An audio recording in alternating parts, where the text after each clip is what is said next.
Is self-diagnosis valid? Yes.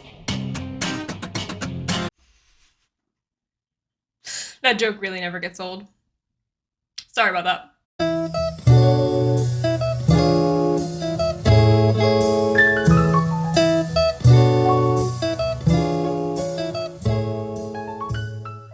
Hello, my mushrooms!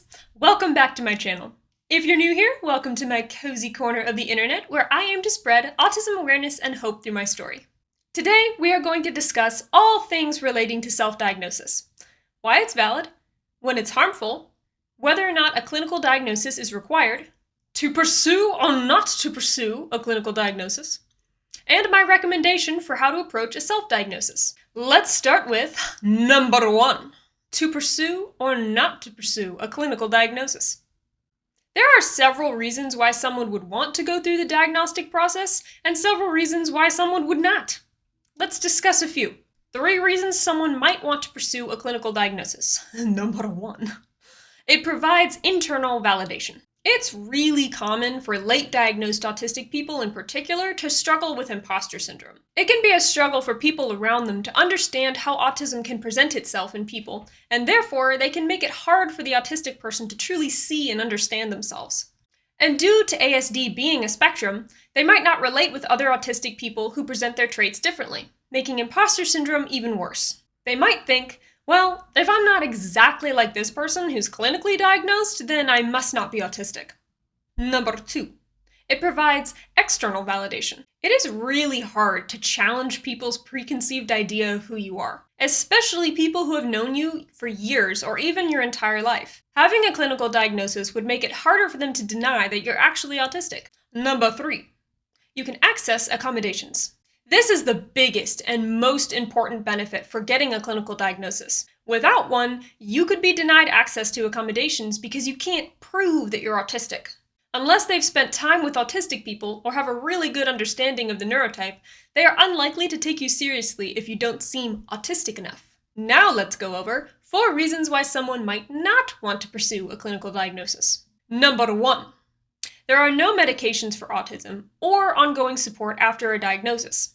All you get is a piece of paper and a pamphlet. At least for ADHDers, they get a prescription, something that can actually help their brain calm down. For autism, you get a reading list. Thanks. Number 2. It's expensive. Oh my gosh. Getting clinically diagnosed can cost thousands of dollars.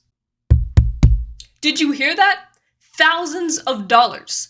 I don't know about you, but I definitely can't pull that out of my butt. For one, I'm dealing with ongoing health issues. For another, I'm trying to save up for a house. And of course, I'd like to have kids, someday. Number 3. Underdiagnoses and or misdiagnoses are common. Unfortunately, getting underdiagnosed or misdiagnosed is far too common to not make the list. Autism can be hidden by other symptoms or diagnoses, especially in high maskers. Additionally, there are a lot of psychologists and psychiatrists who don't understand autism enough to spot it in a high-masking adult. Hold up. Isn't that their job? Yes it is. How do you know more than the professionals? This is public information. Criterion C for ASD in the DSM-5 literally states that symptoms are present from childhood, but may be masked by learned strategies later in life. Wow, I didn't even know that. That's a good point. I am shocked at how common this is. Spending thousands of dollars to have someone tell you that you're not autistic when you are, or worse, that you have something completely different and false, is terrifying. Number 4. Fear of stigma. Due to ableism and an intense lack of understanding, neurotypical people and even sometimes other neurodivergent people can treat autistic people differently. Ableism can cause a plethora of issues. We are not defective people. We just process the world differently than you do. No one wants to be seen as less than. Moving on to the next subject. Is a clinical diagnosis required? By the way, this is number 2. No one who suspects they're autistic is required to get clinically diagnosed with ASD. Getting diagnosed with autism doesn't make somebody any more autistic than they already were. You could get clinically diagnosed at age 41. That doesn't mean you were any less autistic for the past 41 years. Whether or not an autistic person gets clinically diagnosed, they're still autistic. Number 3. Is self-diagnosis valid? Oh, now we're getting to the good stuff. I'm gonna let you in on a little secret. I am self-diagnosed as autistic. Yep, I do not have a clinical diagnosis. At least, not yet. Now I know.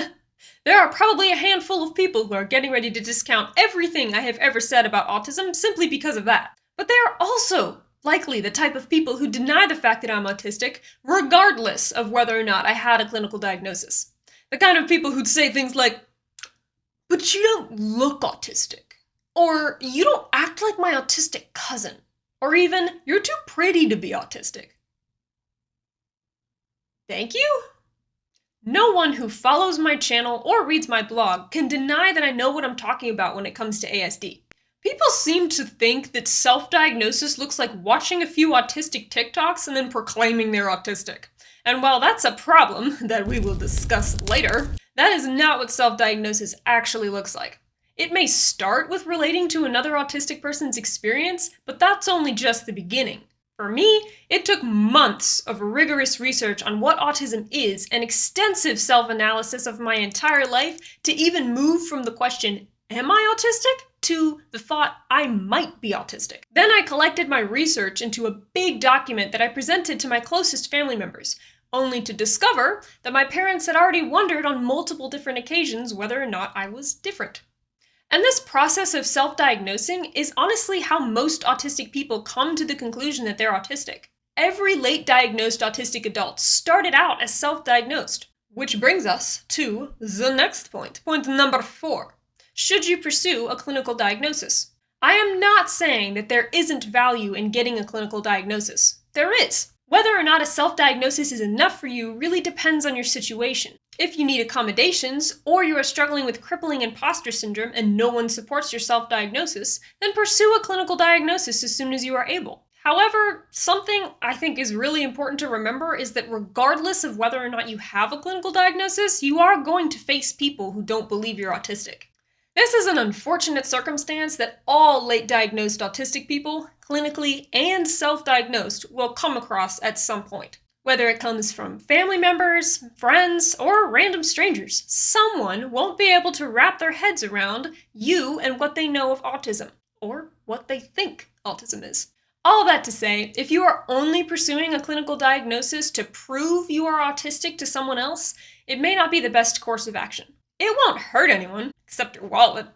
So I'm not saying you shouldn't. I'm not in your shoes. This is just my recommendation. I have nothing against getting clinically diagnosed with autism. In fact, I had an appointment with a psychiatrist at the beginning of this year to get clinically diagnosed. But it didn't end very well. I'm not going to tell my story from scratch because I've already done that. So for those of you who don't know how I discovered the fact that I'm autistic, you can watch the full story right here. I was planning on getting clinically diagnosed to deal with my own imposter syndrome. At the time, I had to prove to others that I was autistic to feel validated. And I thought a clinical diagnosis would do that. Turns out, getting an appointment was challenging. Wait lists stacked months or even years long. Eventually, though, I found a company I thought might be knowledgeable about autism in adult women. So I booked an appointment for about 3 months out. When the day of the appointment actually rolled around, I was informed that they couldn't accept my health insurance and that it would cost thousands of dollars on top of the non-refundable $200 I paid just to secure the appointment. I was relying on my health insurance to pay the majority of the cost, so I knew right then and there that not only was I not getting diagnosed, but I was out $200. I walked away feeling completely discouraged. I decided to open up the packet they sent to me to be filled out during my appointment. And I was shocked to find the most demeaning written test I'd ever seen. It looked like a test for preschoolers, with questions as simple as, "What is this woman doing in the photo?" when she's clearly watering plants? Or, "What is 2 plus 2? Is this really what they thought would help them decide whether or not I am autistic? I am an adult woman who is clearly capable of researching where to get an autism diagnosis and making an income to book an appointment. So how on earth would those questions be remotely helpful? Later research told me that those questions aren't even supposed to be asked when assessing an adult for autism. Big surprise there. Despite feeling scammed and discouraged by this company, who shall remain nameless because I don't want to get sued, I continued writing blog posts and posting videos. The response I got from the autistic community was so positive and uplifting. I felt like I was making a difference by helping people better understand autism, themselves, or an autistic loved one.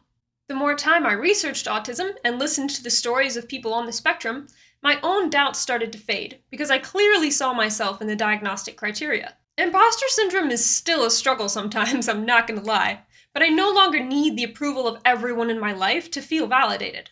At this point, if someone refuses to acknowledge me as autistic, they either don't understand autism or they don't understand me. I don't need a clinical diagnosis to know that I'm autistic, because I always have been. The evidence throughout my life is startling.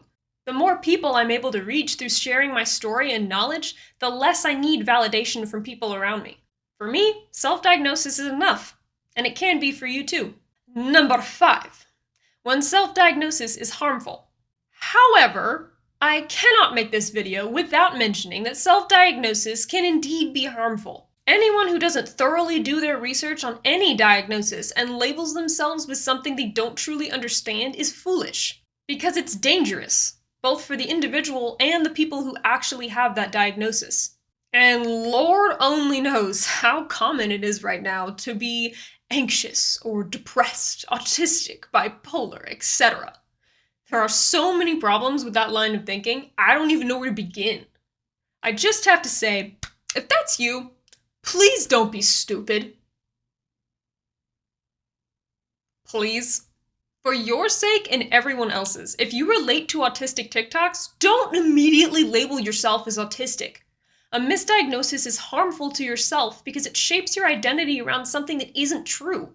But it's even more harmful to people who are actually autistic for several reasons. Number 1, it shapes other people's opinions about autism around someone who isn't autistic, leading to more misunderstandings of the neurotype, something we already have enough of. Number 2, it makes it almost impossible for late or self-diagnosed autistic people, who are actually autistic, to be recognized as autistic. This creates more confusion around autism and leaves autistic people without a clear understanding of who they really are. Number 3, it makes getting accommodations harder for autistic people.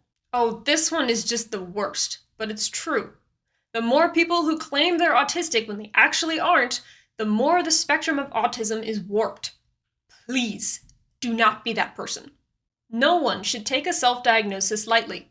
Okay, moving on to number 6. My recommendations for self-diagnosis. In case I get a comment about this, and I know there's going to be at least one, I am not a gatekeeper for autism, but I am very passionate about truth. I believe people should know who they are and who they're not, because understanding the truth helps bring the right awareness, and helps people be at peace with who they are and cultivate healthy relationships with others. So, if you're determining whether or not you might be autistic, here's how I would recommend going about a self-diagnosis. Number 1, research autism extensively. You can't get an idea of whether or not you are autistic if you don't thoroughly research what autism is. Start off easy by listening to other autistic people's experiences. Watch videos, read books and articles, etc. If you find yourself relating with most of their experiences, then dive into the DSM-5 criteria for ASD. It can be a little complicated to understand, but you can learn all about it in my What is Autism playlist, linked above or right here. Pay attention to the required criteria. Number 2, take your time. You are not going to learn everything there is to know about autism in a day, or even a month. Take your time learning about it and listening to a lot of different autistic people's experiences to get a better idea of how autistic traits can present themselves in different cultures and both genders.